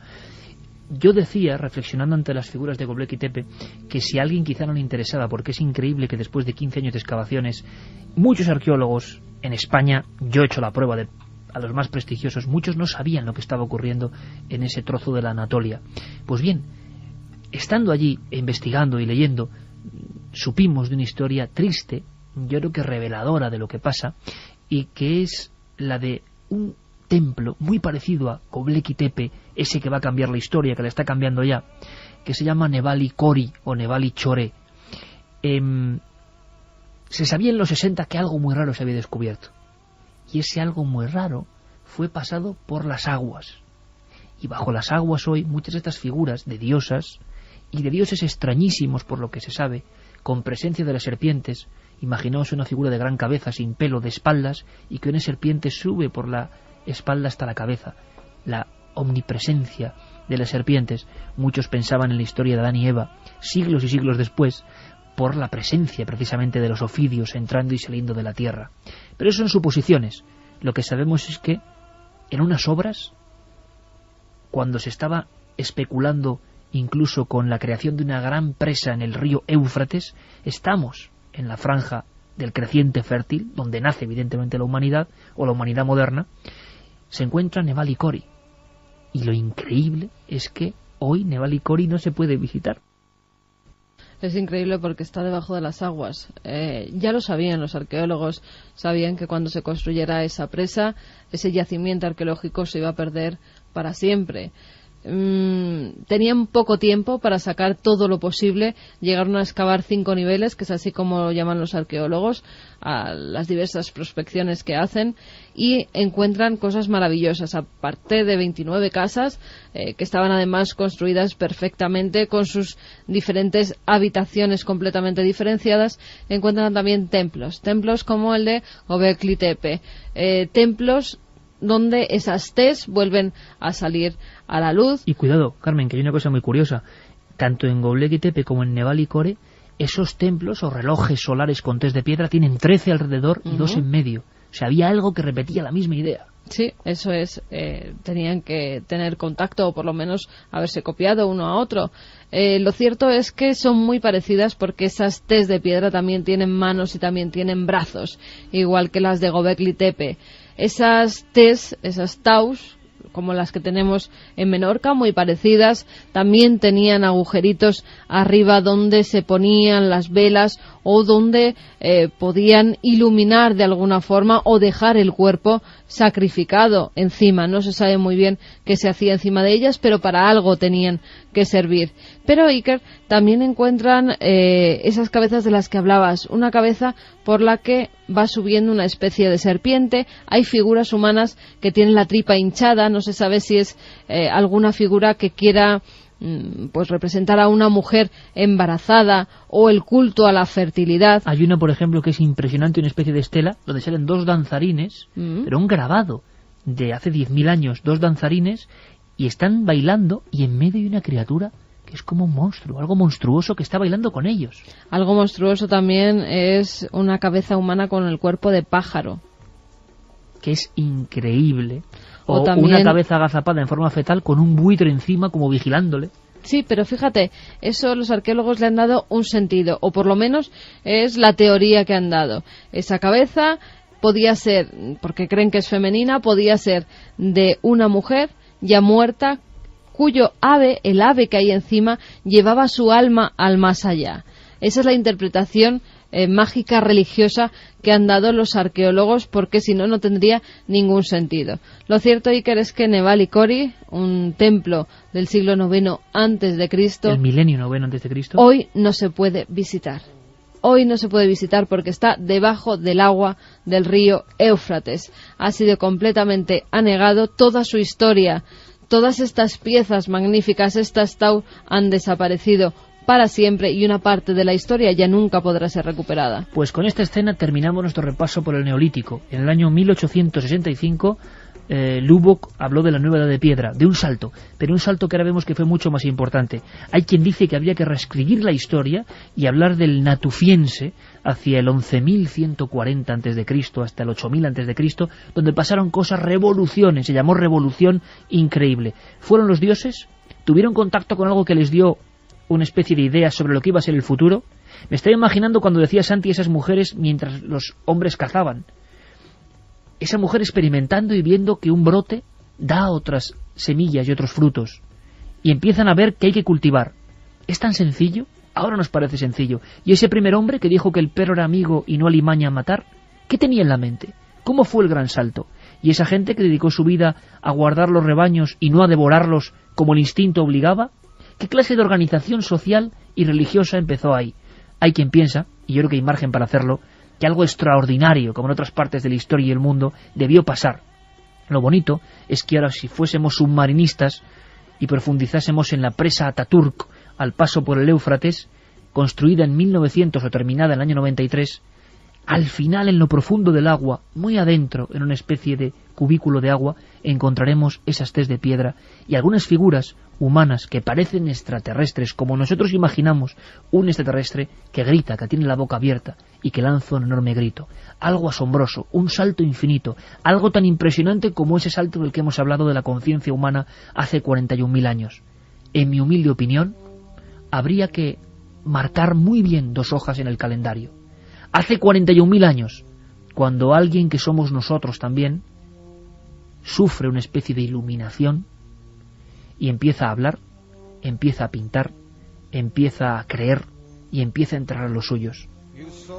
30.000 años después, justo unos 30.000 años después, 11.000 antes de Cristo, 10.000 antes de Cristo, unas personas creen que eso tiene que salir de la negrura, construirlo, adorarlo, hacer una serie de leyes. Para muchos empezó el gran infierno de la humanidad, cuando dejamos de ser parte de la naturaleza y empezamos a dominarla. Pero ¿quién trajo esos conocimientos? Eso sigue siendo el gran misterio del enigma del Neolítico, del tiempo de la piedra nueva. Y qué bonito es saber que cuando todo se creía controlado, cuando todo estaba tan bien estratificado, cuando todo estaba perfectamente explicado, cómo, dónde y por qué, de repente, junto a los montes Tauros en Turquía, empiezan a emerger, como una especie de alergia extraña, una serie de templos incomprensibles. Algunos ya no pueden estar bajo las aguas, pero ya veremos lo que pasa con ellos. Seguramente las generaciones del futuro sabrán que en ese lugar concreto hubo otro gran cambio. Y, amigos, qué mayor misterio. Un viaje intenso por la historia, por el Neolítico, por nuestros inicios, por ese salto prodigioso, y cuántas cosas, y ojalá podamos contarlas aquí en estos mismos micrófonos, cuántas cosas pasan que son increíbles. Yo le decía a Santiago Camacho,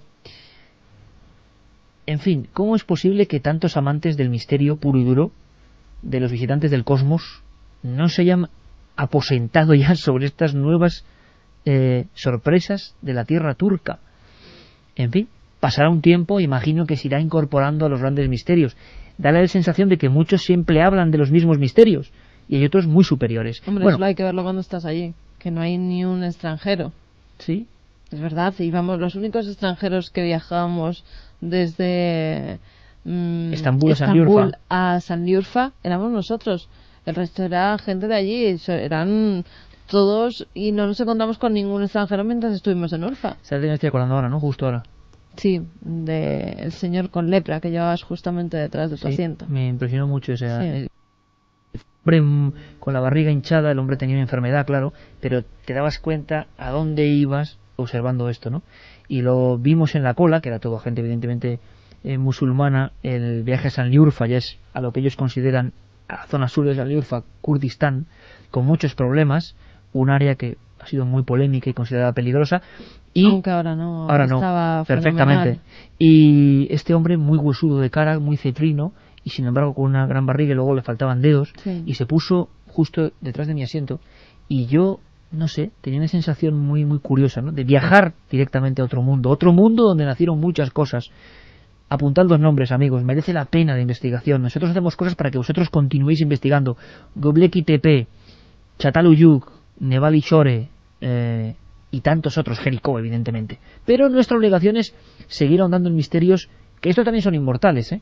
Las apariciones insólitas, y más en carretera, pues yo creo que son un auténtico clásico que por fortuna nunca muere. Y hay una prueba muy clara, Carmen. Siempre que hablamos de estos temas, de inmediato, aunque esta noche no tenemos activas las vías de contacto, de inmediato se llena centenares de personas que o bien les pasó algo, o bien a amigos suyos o familiares les ocurrió algo. Y ahora tenemos un caso nuevo, y yo creo que es emocionante contarlo, con un buen amigo y respetado amigo y querido amigo que es Gonzalo Pérez Sarró, que está en algún punto concreto de Extremadura, en una carretera donde ha ocurrido algo, y encima con testigos. Yo creo que hay que escuchar con muchísima atención, investigación, repito, pura y dura, de campo, como decíamos, ¿verdad? Libreta de mano y en el lugar de los hechos. Gonzalo, compañero, buenas noches. Hola, buenas noches, Iker, y a toda la familia de Milenio 3. No sabes la ilusión y la alegría que me da volver a escucharte, Gonzalo, volviendo al ruedo del misterio y como debe ser, investigando, como decía, ¿no? Poniendo el pie donde ocurre el fenómeno. Y bueno, primero, ¿dónde estás? Si se puede decir exactamente y se puede contar dónde ocurrió este suceso en Extremadura. Bueno, pues estamos, no es concretamente una carretera, está al lado del 174 de la carretera de Extremadura, de la Nacional Quinta, y estamos en una intersección, en un cruce de caminos donde se ha aparecido, como tú bien dices, esa figura blanca, pero en este caso podríamos decir que una pequeña dama blanca porque se trata de una niña. De una niña. ¿Estamos en la zona del Campo Arañuelo, en las proximidades de Navalmoral? Sí. Estamos cerca de Peraleda de la Mata, concretamente donde estamos pertenece a ese término municipal, junto a las ruinas de un pueblo que se llamó Valparaíso, Valle del Paraíso. Es un lugar idílico, ahora a estas horas no lo es tanto, más bien cambia el aspecto y se torna un poco tenebroso, pero estamos junto a unas ruinas, como digo, de Valparaíso, y en el cruce de esos dos caminos cercano al kilómetro 174 de la Nacional Quinta, cerca de Navalmoral, entre Navalmoral y Peraleda. Y además, Gonzalo, que sabemos, y tú lo sabes mejor que nadie, que es una zona peinada constantemente por los fenómenos, vamos a llamar, anómalos, ¿no? E incluso creo haber pasado por allí varias veces contigo, siguiendo casos con nombres y apellidos concretos. Pero ¿qué ha ocurrido en esta ocasión? Creo que tienes, además, testigos de excepción de algunos hechos que sobrepasan todo lo imaginable, ¿no? Exactamente. Bueno, hemos intentado tener a más testigos, que sabemos que existen, cazadores, gente de Peraleda de la Mata, gente de Navalmoral que tiene sus fincas por aquí, pero el testigo de excepción, porque además tuvo la experiencia en 3 ocasiones, a cual más inquietante, y este testigo además dispuesto a dar su nombre y apellidos porque dice que no sabe por qué hay que ocultar estas cosas ni por qué él tiene que callarse su experiencia, y así con esa naturalidad nos contaba la historia y espero que os la cuente a vosotros.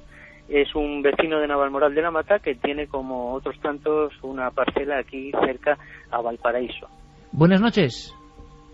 Hola, buenas noches, Iker. Buenas noches a todo el equipo de Milenio 3. De verdad que es un placer porque yo tenía el interés de que junto a Gonzalo estuviese alguien, bueno, refrendando estos hechos, que a veces sabes que es complicado y es difícil decir, bueno, yo fui el testigo. Hemos recibido muchos mensajes de gente que ha visto cosas. Y yo recordaba, y lo he hablado mucho con Gonzalo, la historia en la provincia de Gerona de la aparición de lo que parecía una niña, o una niña vestida de comunión. Cuéntanos tu caso, cómo ocurrió el primero de estos incidentes, y para que vayamos casi en el coche contigo, ¿no? ¿Cómo ocurrió? ¿Cuándo pasó? ¿Qué te ocurrió? Bueno, pues mira, ahora mismo estamos aquí, es de noche, como te puedes imaginar. Estamos aquí justo en el camino donde han acaecido los hechos. Es un camino muy frecuentado por la gente que viene de Madrid. Antiguamente en la Nacional Quinta pues era una carretera normalita y paraba mucha gente aquí cuando los niños venían vestidos de comunión, porque hacían la comunión con sus amigos en Fuenlabrada, en Zarzaquemada o en algún sitio de esos, y rápidamente se venían a celebrarlo al pueblo de Extremadura. Entonces a 174 kilómetros más o menos paraban, hacían, bueno, pues ya sabes tú, las cosas clásicas, ¿no? Los hombres a la izquierda, las mujeres a la derecha, a hacer pis, y bueno, y las niñas y los niños vestidos de comunión pues paraban por aquí. En cierta ocasión yo vi una niña en el camino vestida de comunión que estaba sola y que dije, esta niña sola, bueno, pues se habrá bajado y los padres estarán más adelante. Pero como vas a lo tuyo, pues pasas y no te acuerdas de los padres, pues pasas por el camino, listo, y ya está. Pero llegando a Navalmoral me acordé, digo, no he visto a los padres de la niña, qué cosa más extraña. Pero ahí quedó todo. Y no encontraste estaba completamente sola. ¿Y qué hora era? Pues era al atardecer. Esta niña suele aparecer vestida de comunión en el mes de mayo, y al atardecer. ¿Sola, junto al arcén de la carretera? No, en el camino. En el camino justo donde estamos ahora, justo donde estamos ahora, que lo estamos alumbrando con linterna, aunque hay un poquito de luna, pero muy poquita, pero nos estamos alumbrando con linternas y ya te digo, en el camino. Oye, y entonces te quedas, imagino, como estamos ahora todos, dices, bueno, puede tener una explicación perfectamente casual, es una niña Sí. ¿Y qué ocurre después? ¿Hay un segundo caso? Ocurre, claro, hay un segundo caso de la misma niña que la veo y que entonces ya me quedo un poco estupefacto porque ya me paro a pensar a ver si veo a los padres. Sigo para adelante con el coche por el camino y no veo a los padres. Te estoy hablando que el camino es un camino que sale a la Nacional Quinta, a la autovía, y que está, en lugar de los hechos, está a unos 500 metros de la autovía, de la Nacional. ¿Y sabes que es la misma niña? ¿Sabes perfectamente que es la misma niña? Sí, me fijé bastante bien en la niña y intenté localizar a los padres, pero no estaban. Como no estaban los padres, pues dije, voy a ver si veo a la niña, pero la niña no estaba tampoco. O sea, regresaste de nuevo al lugar y ya tampoco estaba la niña. Sí, di la vuelta y estuve mirando, pero la niña no estaba tampoco, no estaba ni la niña, ni los padres, ni había nadie allí. La niña estaba ataviada exactamente igual en las dos ocasiones, ¿no? De comunión. Vestida igual. Sí, perfectamente. Y luego te describo cómo estaba la niña, porque la tercera vez que la veo me fijo bien e intento hablar con ella, ¿Y te fijaste en sus pies? ¿Perdón? En sus pies. ¿Cómo era el traje? ¿Llegaba hasta los pies? ¿Los pies eran tapados? Sí, un traje muy antiguo, de esos que llevaban un gorrito cogido, el clásico librito, de comunión de nácar o algo así parecido, un rosario blanco con sus guantes. Los zapatos no te lo puedo decir porque no lo sé muy bien, pero bueno. Te estoy hablando ya de la tercera vez que la vi, ¿Por qué preguntabas eso, Carmen? No, porque muchas de estas apariciones normalmente no se suelen ver los pies. Lleven traje largo, lleven traje corto, nunca se suelen ver los pies. Es una cosa en la que los testigos no identifican nunca un calzado, ni es más, no saben muy bien incluso cómo se desplazan, porque parece que caminan o a veces parece que se van deslizando a lo largo del camino. Estamos hablando con Gonzalo Pérez Arroyo y con Gorgonio Fernández, que es el testigo de esta serie de apariciones, que yo me estoy quedando alucinado, porque tú dices que tienes la sangre fría de tener el coche por tercera vez cuando la ves de nuevo. Sí, bueno, verás, esto se lo comunico a un vecino mío de parcela y me dice mi vecino, pues qué cosa más curiosa, ¿no? Digo, bueno, pues entonces empiezo a hacer unas pequeñas indagaciones en lo que es Peraledeo de la Mata, y efectivamente me cuentan que aquí hace mucho tiempo, pues hubo un accidente de tráfico donde una niña que venía de un pueblo cercano de Torviscoso a hacer la comunión a Peraledeo de la Mata por ese camino, ese es el camino pues resulta de que hubo un accidente y la niña murió. ¿Y qué fecha decías, Bruno? Perdóname. Pues no te lo puedo decir con seguridad, pero la gente del pueblo me han comentado que era pues allá por el año 1915, 1920, de ese orden. O sea, ¿tú llegas a verle la cara? Es decir, estamos imaginándote que vas... perfectamente. Y siempre es la misma hora. ¿El tercer encuentro cómo ocurre? Descríbenoslo un poco el tercer encuentro. El tercer encuentro, vengo con mi coche, una X que tenía por aquello entonces, vengo con mi coche y la veo a la niña. Entonces, lógicamente, paro el coche, bajo la ventanilla, la niña a 1 metro de mí, y le pregunto, ¿estás perdida? ¿Te pasa algo? Y entonces la niña sale corriendo, atención, la niña sale corriendo, me bajo del coche y la veo que dobla en el camino, un camino que sale por el que estamos ahora mismo andando ya, y la veo a la niña que sale en dirección hacia una pequeña pendiente que hay y me desaparece. ¿Delante de ti? Sí, delante de mí. A unos 50 metros la veo difuminarse y desaparecer. ¿En ningún momento hace alusión a... le cambia el rostro, notas una sonrisa? No. La niña me mira fijamente a mí, yo bajo la ventanilla del coche, te estoy hablando que no es como ahora de noche totalmente, sino que era pues entre dos luces, ¿entiendes? O sea, anocheciendo. ¿Y cómo es la cara de esa niña? Pues es una cara muy triste, con unos ojos muy tristes. Además, la recuerdo perfectamente, la recuerdo perfectamente como si la estuviera viendo ahora mismo. Y muy triste, una niña que se asusta rápidamente en cuanto le hablo y sale corriendo. Fíjate bien que antes decía Carmen, no sé si sale corriendo o no sale corriendo, Yo la vi y puedo casi afirmar que corría, no lo sé con seguridad, pero puedo afirmar que corría. Pero lo que sí puedo decir con seguridad, y que Carmen os puedo decir con plena seguridad, que la niña se desvaneció a 50 metros de mí. ¿Y cuánto tiempo estuviste detrás de ella? Estamos imaginando el momento en que sales, que yo creo que es un caso único, o de los pocos que yo conozco ahora mismo, en el cual alguien tiene la sangre fría y el arrojo, Gorgonio, te lo digo directamente, el arrojo a bajarte del coche cuando ya sabes que hay algo raro ahí. ¿Y cuánto tiempo transcurre tu carrera, digamos? ¿Durante cuánto tiempo estás detrás de ella? Pueden ser, no sé, 15 segundos. ¿En ningún momento la alcanzas? ¿Siempre se mantiene en la misma distancia? No, porque ella, en el momento que yo le pregunto a ella, ¿estás perdida? ¿Te pasa algo? Ella sale corriendo, entonces yo abro la puerta y salgo del coche. Y salgo corriendo detrás de ella a una distancia de unos 20 metros, 15, 20 metros. Pero ella se me aleja, da la curva en el camino y yo llego a la curva del camino y cuando la veo, a una distancia de 29, 30 metros aproximadamente, la veo que se me aleja, la llamo, no te lo puedo decir con seguridad, y que sí la llamé o no, pero creo que sí que la llamé, niña, y entonces ella se desplaza y la veo desaparecer, la veo difuminarse. Lo que es difuminarse y quedar un puntito blanco en la lejanía que desaparece. Como entonces, cuando se apaga una televisión. Es la misma imagen de cuando apagamos la televisión y queda como un puntito de luz. Algo parecido, eso pasaba en las televisiones antiguas, en las modernas sí, ya no pasa sí. eso. Pero bueno, sí, pero es una descripción muy interesante porque hay muchos casos parecidos. Sí, pero fíjate, pero es un punto que no es un punto fijo como el que está en la televisión, sino un punto difuminado. Es un punto que se va apagando y desaparece.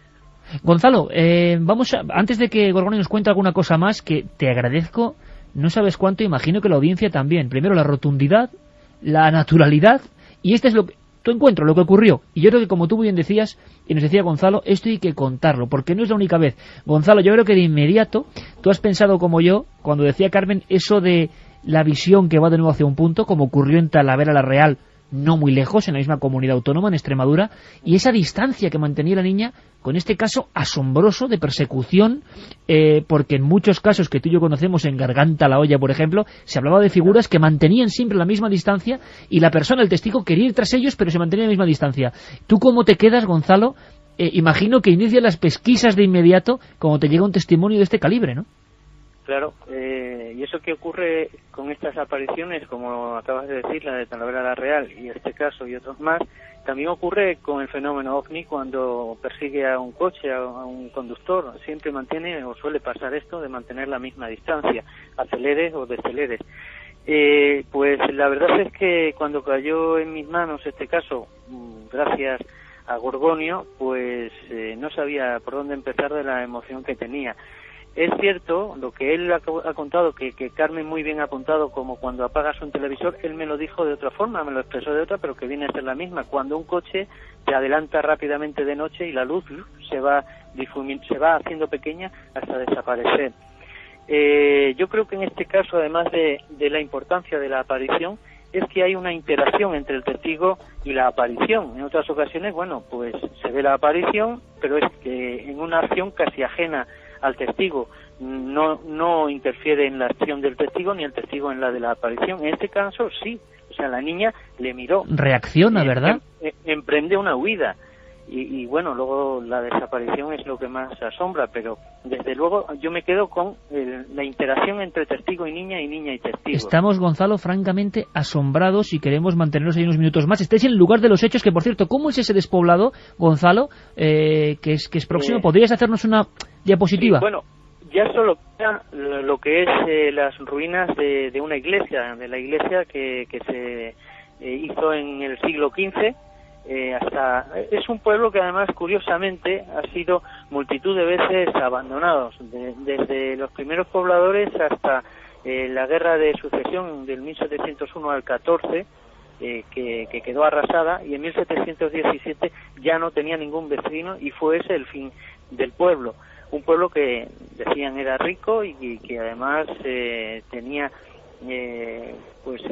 entraba dentro de lo que es una orden de aquí de la Campana de la Mata, formando, digamos, una mancomunidad entonces con otros pueblos, o sea, tenía su importancia, pero a partir de 1717 desaparece y bueno, pues solo quedan las ruinas, que son sobrecogedoras. Hemos estado hace un momento en ellas.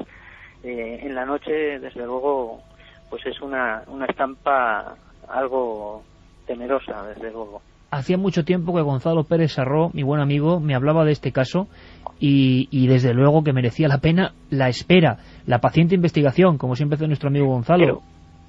Sí, si me permites, quiero añadir que Gorgonio me contó en su día los dos sucesos que han ocurrido y que podríamos hilar con el caso de la niña, con las apariciones. Uno fue efectivamente un accidente de tráfico en lo que era la Nacional Quinta de entonces, en los años 50 o así, que no tenía ni arcén en la carretera, en la que un matrimonio venía con su hija y solo muere la niña. En el accidente de tráfico venían de una comunión. Pero luego hay una leyenda de principios de siglo o finales de 1800, a finales de 1890 y tanto, en los que se habla, eso lo cuentan en Peraleda, de un accidente pero con caballerías, con carruajes y caballerías. Venían de celebrar una comunión en Peraleda de la Mata, serían de alguna población cercana aquí, y por lo visto no saben si un ataque de chacales, de perros chacales o bien lobos, hizo que esta niña cayera del caballo, pero que se perdiera. Los padres no se dieron cuenta, los familiares no se dieron cuenta hasta que no habían avanzado después de la carrera, huyendo de estos animales, que la niña se había quedado allí. Gonzalo, te voy a pedir que nos hagas un favor. En mitad de la madrugada ha llegado este caso y nos ha dejado a todos boquiabiertos. Os pido a los dos, por favor, que aguantéis unos minutitos nada más, y que nada, en 5 minutos estamos de nuevo, porque queremos saber más cosas de la investigación de Gonzalo y queremos saber más de lo que el testigo sintió.